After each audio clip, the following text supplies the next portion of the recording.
Hello, I am Master Photographer Carl Satoff, and I'm going to explain layers and layer masks. And if you understand the concept of layers and the mask, then everything else in Photoshop is built on top of it. So to me, I think the key to understanding Photoshop is understanding the layers. Now we have two photos. The first one you see here is a dancer that I photographed at a dance school, and we have another photograph up here. This is a senior that I photographed recently.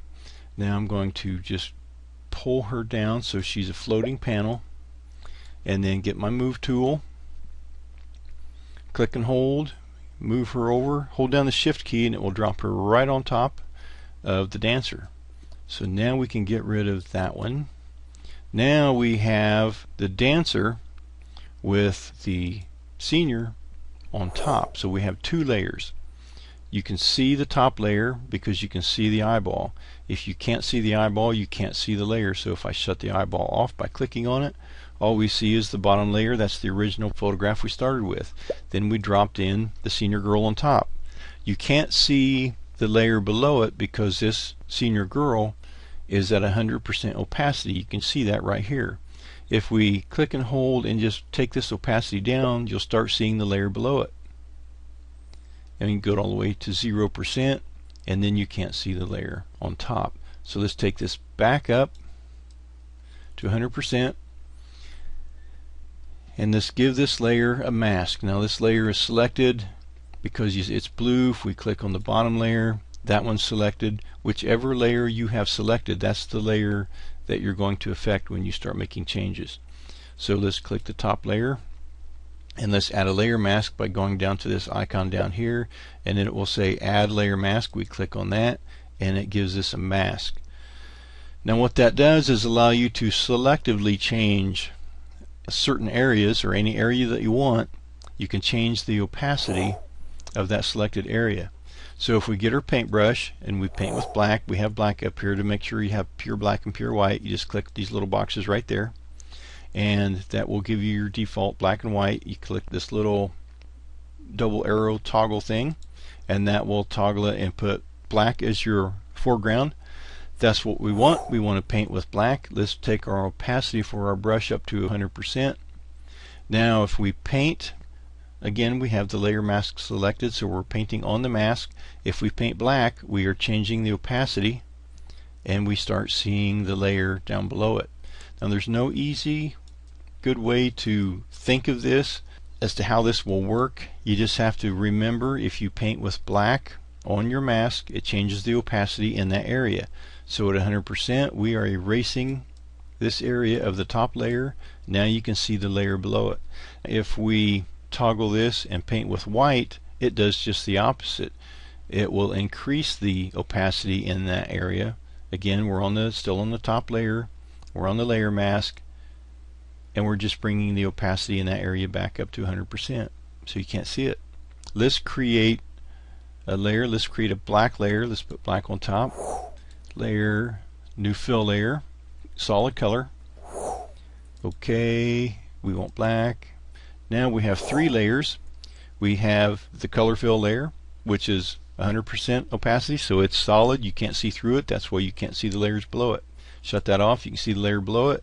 Shut the senior off, and you can see the dancer below it. Turn both those back on. Let's paint this mask right here, and we're going to change the opacity in the area that we paint. We're painting with black. Change it at 100%. Now you see the senior girl, because you're looking through this little hole right here to see this layer. Now let's click on this mask, and we'll paint pretty much in the same area and punch a hole in it, and you'll be able to see the dancer down below.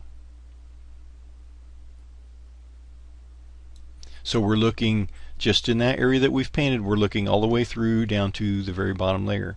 We still have this layer and this layer mask selected, so let us paint with white to put it back to 100% so we can't see the layer below it. Same thing up here. Put it back up to the 100%. We're talking about the opacity of just that area that we painted, and we're back to the solid black. Shut that off, and we can even delete that.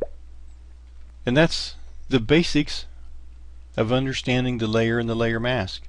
Once you understand and grasp the concept of that, everything else in Photoshop is built on top of that. Now I want to show you a practical application for using a layer mask. We will take this picture of our dancer, make a black and white copy, and then bring some color back through. So the first thing we need to do is pull down on this and make a duplicate of the background. Now we'll turn that into a black and white. If we go up to Image, Adjustments, and then Desaturate. Now there's a lot of ways to make a picture black and white. This is the easiest and quickest for this demonstration. We need to give this black and white layer a mask. Now we need to grab our paintbrush and we need to paint with black. We do have black on top. And let's zoom in a little bit. Now we just simply paint, and we're painting at 100%. Oftentimes if you're bringing color back, you don't want to bring it back at 100%. It's a little too strong. On this photograph I think 100% looks pretty neat. If you hold the space bar down, you get that little hand, then you can click and drag and move your photograph around on your screen.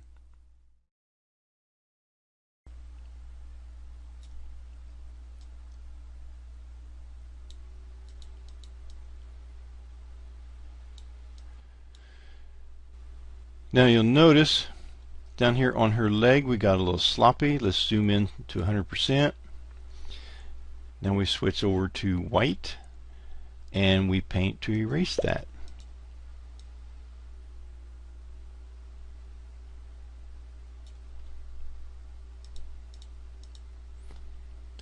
There is our black and white with a little color showing through, and that's how you do it.